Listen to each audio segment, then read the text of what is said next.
भारत में फिर कोरोना की तरह ही नए वायरस फैलने के अनुमान। ब्रिटेन से आ रहे वायरस के नए मामले, भारत के कुछ इलाकों में फैलने के संकेत। अभी हो जाइए सावधान, नहीं तो झेलनी पड़ सकती है कोरोना से भी बड़ी त्रासदी, जिससे प्रभावित होगी एक बड़ी आबादी। जिससे कोरोना काल को हम लोग अभी तक भूल नहीं पाए हैं, कुछ वैसा ही वायरस दोबारा अपनी दस्तक दे रहा है।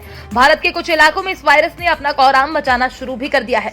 डॉक्टरों को भी कुछ समझ नहीं आ रहा है कि इसका इलाज कैसे खोजा जाए, लेकिन फिर भी बड़े बड़े वैज्ञानिक इस नए वायरस के लिए नया इलाज खोजने के लिए निकल पड़े हैं, लेकिन उम्मीदों पर काले बादल छाए हुए हैं। आज हम आपको इसी नए वायरस के बारे में बताने जा रहे हैं और साथ ही आपको ये भी बताएंगे कि आप इस नए वायरस से बचने के लिए कौन कौन सी तरकीब आजमा सकते हैं ताकि आप सतर्क रहें और सुरक्षित रहें। दरअसल इस समय ब्रिटेन में कोरोना वायरस का नया वेरिएंट EG.5.1 तेजी से फैल रहा है, जिसे एरिस का नाम दिया गया है। यहाँ पर हैरान करने वाली बात यह है कि इस नए वायरस के कुछ लक्षण भारत में भी कुछ लोगों में देखने को मिल रहे हैं। ये नया वेरिएंट ओमिक्रॉन का ही हिस्सा माना जा रहा है।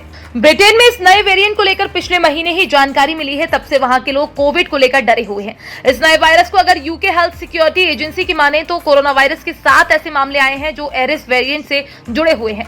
लेटेस्ट डेटा के अनुसार कोविड के कुल मामलों में से 14% मामलों को सिर्फ एरिस वेरिएंट से ही जुड़े हुए पाया गया है। वहां की जिम्मेदार संस्था का कहना है कि पिछले सप्ताह से इसकी तुलना करें तो कोविड-19 के केसेस हर हफ्ते तेजी से फैल रहे हैं। रेस्पिरेटरी डेटा मार्ग सिस्टम की रिपोर्ट के मुताबिक अब तक 4000 से ज्यादा टेस्ट किए गए हैं, जिसमें से 5.4% मामले कोविड के तौर पर पहचान की गई है। पिछली रिपोर्ट में 4000 से ज्यादा टेस्ट में 3.7% कोविड के मामले थे। वहीं अगर इससे हम जुड़े पहले मामलों की बात करें तो इसका पहला मामला 3 जुलाई को पता चला था और तब से ही इस नए वायरस से बचने के उपाय शुरू हो गए थे। इसलिए जो भी बाहर से लोग आ रहे हैं उनकी खास स्कैनिंग की जा रही ताकि इस रोग से ग्रस्त लोगों को ब्रिटेन में न आने दिया जाए। इस वायरस को लेकर ब्रिटेन में ये चिंता जताई जा रही है कि सर्दियों में ये मामले तेजी से फैल सकते हैं। तो वहीं अगर इसको लेकर UKHSA की बात माने तो अंतर्राष्ट्रीय स्तर पर विशेष रूप से एशिया में बढ़ती रिपोर्टों के कारण एरिस को शुरुआत में इस साल 3 जुलाई को निगरानी में एक संकेत के रूप में उठाया गया था। 10 जुलाई को यूके के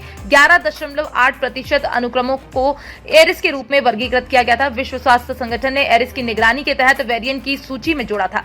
अब ऐसे में आप ये भी समझ लीजिए कि इस नए वायरस के लक्षण क्या है।